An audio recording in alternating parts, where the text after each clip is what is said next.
Nagsimula ang pelikula sa isang maaraw na umaga, na binabantayan ng dalawang sundalong nasa field duty ang isang pulong sa pagitan ng army at isang kliyente. Marami ring mga sundalo ang dumating para sa negosasyon, kabilang ang isang lalaki na nagngangalang Ghost. Si Yasha, na naalala ang trauma noong bata pa ng pagbabarili ng kanyang ama, ay malinaw na nakilala ang mukha ni Ghost na kahawig ng lalaking pumatay sa kanyang ama. Sa hindi inaasahang pagkakataon, pinaputukan ni Yasha ng bala si Ghost na humantong sa isang shootout sa pagitan ng mga sundalo at mga tauhan ng kliyente. Napatay ang kaibigan ni Yasha sa bomba na inihagis ng kliyente.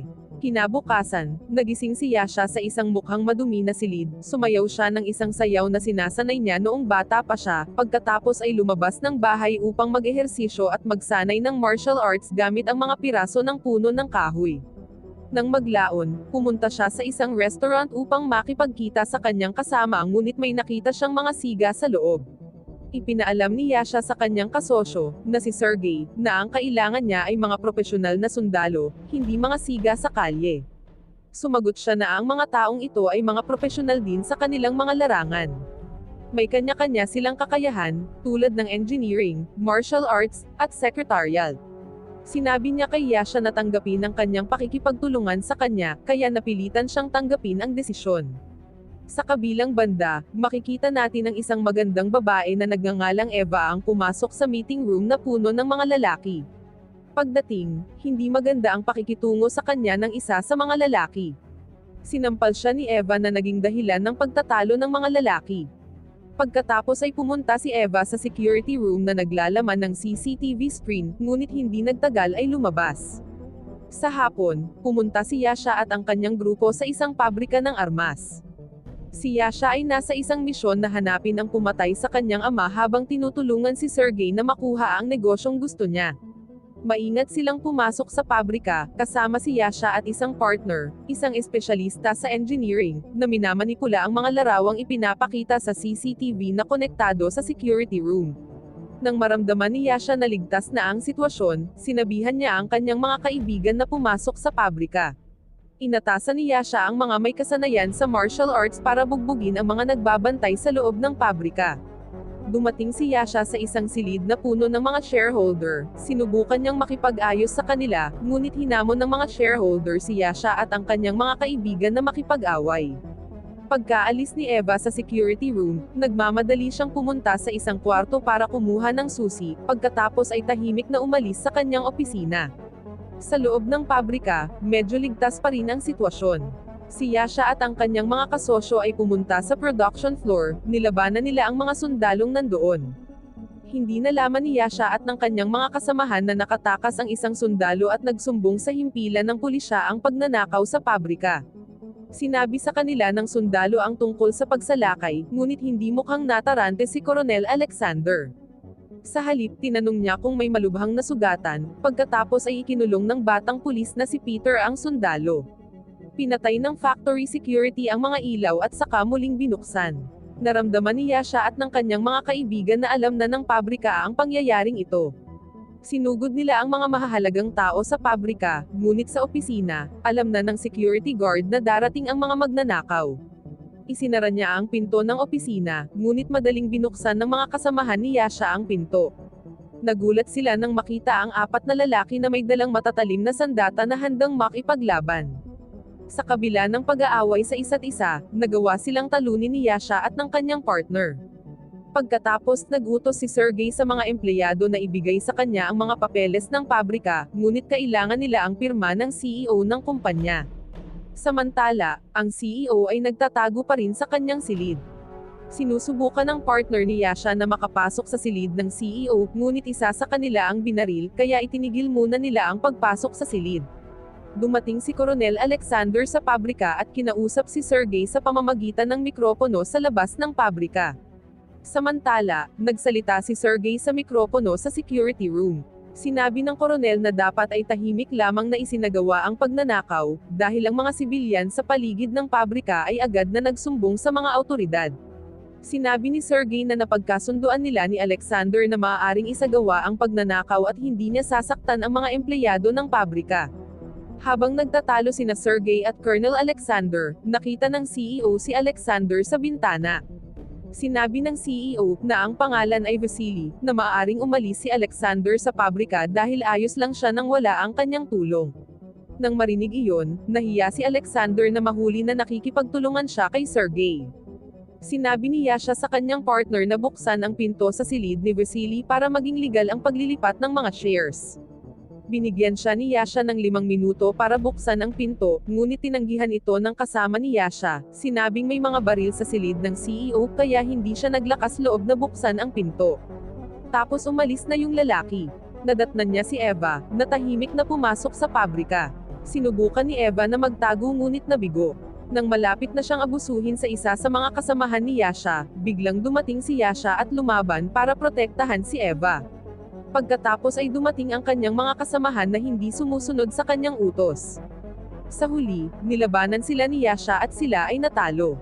Pagkatapos niyang labanan ang mga tulisan, dinala ni Yasha si Eva sa labas, ngunit hindi nagtagal ay lumapit ang mga tulisan kay Yasha, na nakatayo sa harap ng silid ni Vasily. Binugbog nila si Yasha hanggang siya ay bumagsak. Pagkatapos ay sinubukan ni Sergey na hikayatin si Vasily na lagdaan ang mga dokumento sa paglipat ng shares. Hinawakan niya si Eva at tinatanggalan niya ng damit sa harap ng security camera na konektado sa kwarto ni Vasily. Lumabas si Vasily na may dalang shotgun, ngunit biglang nagising si Yasha at sinipa ang puwit ni Sergey. Iniligtas ni Nikita si Eva sa pamamagitan ng pagpasok sa silid ni Vasily. Habang nasa silid ng CEO, inagaw ni Yasha ang baril sa kamay ni Vasily. Laking gulat ni Vasily nang malaman na ang lalaki ay si Yasha, wala siyang ideya na buhay pa ang maliit na si Yasha. Nalaman lang ni Vasily na nawala si Yasha kasama ang kanyang lolo pagkatapos mamatay ang ama ni Yasha. Hiniling niya kay Vasily na ipakita sa kanya ang armory, ngunit biglang sinabi sa kanya ni Eva na alam niya ang lokasyon ng armory. Bilang karagdagan, sinabi niya na siya ay isang assistant detective sa departamento ng pulisya. Sinabi niya sa kanya na aksidenteng nasamsam ng mga pulis ang isang truck na puno ng mga armas, ngunit pagkaraan ng isang buwan ay nawala ang amo ni Eva habang iniimbestigahan ang kaso. Ilang sandali pa, napansin ni Yasha na dumating na ang mga pulis mula sa punong tanggapan. Tinanong niya si Vasily kung nakipag-ugnayan ba siya sa kanila, ngunit sinabi ni Vasily na hindi siya kailanman tumawag ng mga pulis. Hindi inaasahan ni Alexander na makakarating sa punong tanggapan ang balita ng pagnanakaw kaya't pumunta sila sa pabrika upang itigil ang pagnanakaw. Nagulat din si Sergey nang malaman niya ang tungkol sa mga pulis, kaya hinimok siya ng kanyang mga tauhan na lutesin ang problema. Sinubukan ni Yasha na lumabas ng pabrika. Paglabas niya, nakita niya na may maraming tao ang pumasok sa gate. Habang si Sergey at ang kanyang mga tauhan ay naghahanda para sa mga darating na pulis, ipinakilala ni Sergey ang kanyang sarili bilang ang hinaharap na may-ari ng pabrika. Samantala, ang kanyang mga tauhan ay nagpanggap na mga rapper, ngunit hindi sila pinaniwalaan ng mga pulis, kaya binaril ng mga pulis ang ilan sa mga tauhan ni Sergey.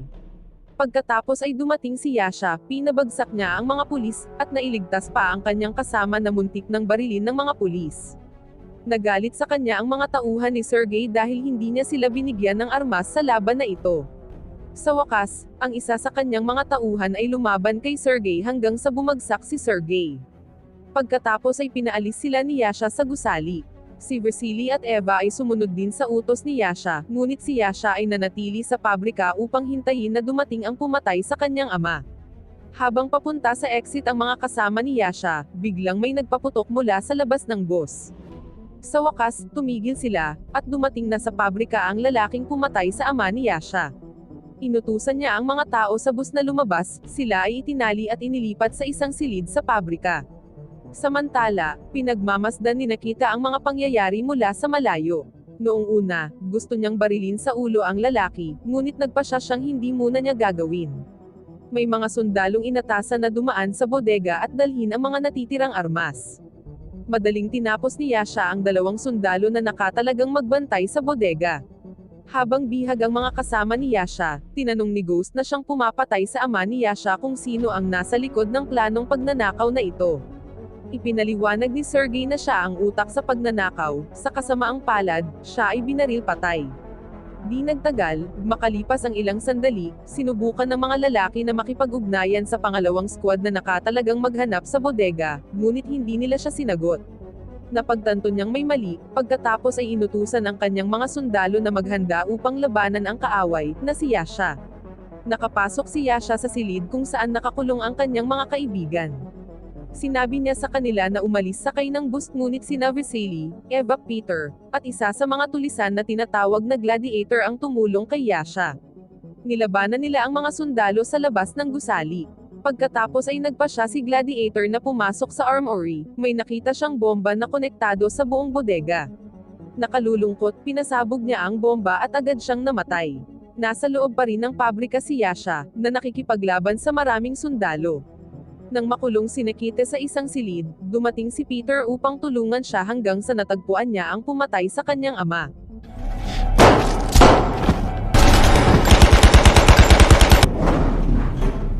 Ang pumatay ay nasugatan sa pagsabog ng bomba. Kinamusta siya ni Yasha, ipinakilala niya ang kanyang totoong pangalan bilang si Nikita at ipinahayag ang kanyang pagnanais para sa hustisya. Si Ghost, ang pumatay sa kanyang ama, ay hindi alam ang tungkol sa intensyon ni Yasha. Sa hindi inaasahang pagkakataon, niyaya siya ni Yasha na maglaban.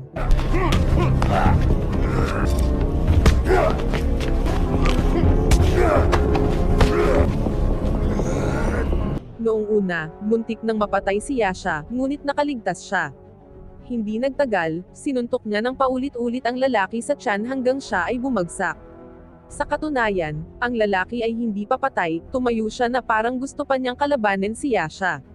Pagod na si Yasha, kaya sa wakas, binaril niya si Ghost hanggang sa mamatay. Labis na gumagaan ang pakiramdam ni Yasha nang makita siyang patay na.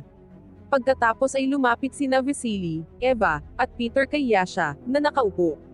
Hiniling ni Vasily kay Yasha na umalis sa pabrika, ngunit biglang sinabi ni Peter na arestuhin niya silang tatlo. Nang marinig iyon, nagalit si Eva, sinabi niya na iniligtas ni Yasha ang maraming tao, kabilang si Peter. Ngunit nanindigan pa rin si Peter. Sumuko si Yasha sa desisyon ni Peter dahil pakiramdam niya ay naipaghiganti na niya ang pagkamatay ng kanyang ama. Wow naman! Doon nagtatapos ang pelikula mga idolo, salamat sa inyong panonood.